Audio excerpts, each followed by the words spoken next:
oversight. You cannot block the sidewalk. You have to keep moving. Thank you. All right, thank you.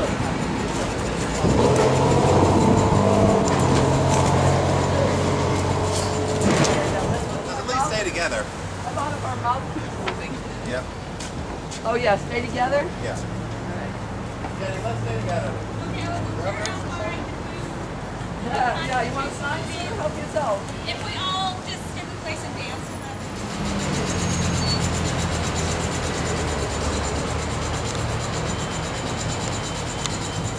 Well, we're here outside the U.S. Marshals Service Office in downtown Providence because the Wall Street Journal revealed last week that the Marshal Service is flying planes overhead with fake cell phone towers that collect information from lots of cell phones on the ground.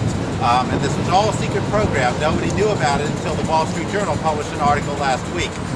So they fly these planes over large parts of the country with these machines called dirt boxes that act like cell phone towers, and the dirt boxes get all the cell phones down below to connect and transmit information. They can find information about where the everyone's cell phone is located, where everybody is going, and they can also pick up more info that's stored on the cell phones, like texts and photos and so on, although it's not clear if they've used that yet because so much of this program is secret.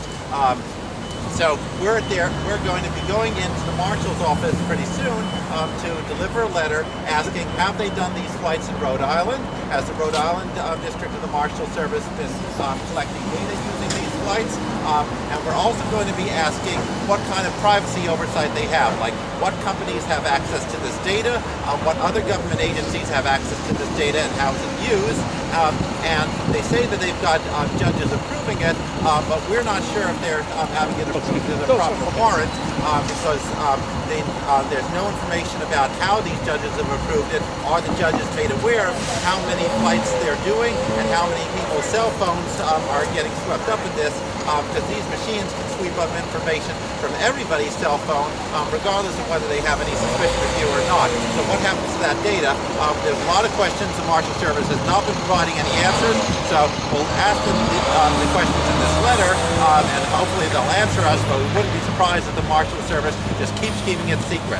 So this is an example of the surveillance problem just coming right to the state of Rhode Island, and we just don't know anything about it, and the public should know, and that's why the Rhode Island Coalition to Defend Human and Civil Rights is out here protesting in the middle of the day when not many people are available. So yes, thanks. And now we have to do the metal detector thing.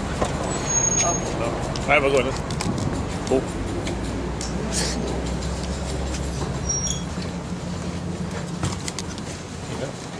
Excuse me, I got it. Thank you. Yep. Yes, we're going to go. So you can't record it, Marshal. No recording? Took it off, no pictures. Okay. Why is that? Federal law. All right. What did I say? Hey, nothing, man. The way they surveilling us, keeping surveillance on us, that's not right, you know. We have rights. We have human rights. You know, we don't to be recorded and that goes against everything, you know. But there's some things in the Patriot Act that we don't know, and really the government, they could do whatever they really want, and that's really what it comes down to. Right. Well, they wouldn't let us up for our signs. They said there were rules about no signs and rules about no weapons. I don't see how a sign can be a weapon. Right. But they said we absolutely prohibited to have any protest inside, and they said because of that there were no signs allowed inside there. And, so we and had. let me interrupt. And I said, well, my sign is just identifying us as a Rhode Island Coalition for Civil and Human Rights. And he just got a little heavy and said, I've already told you several times there's no sign. So if And you're he gonna, said it's being presented as a protest sign. yeah. It's like, oh, so that's your interpretation of the Nice. presentation. Nice. Yeah. Anyway, go ahead. So at first they said we couldn't go up to the Marshal's office to deliver the letter, but we kept insisting, and eventually they said, okay, if you leave your signs outside, then you can go up to the Marshal's office to deliver your letter, and we can see if he's in or if he's in a meeting.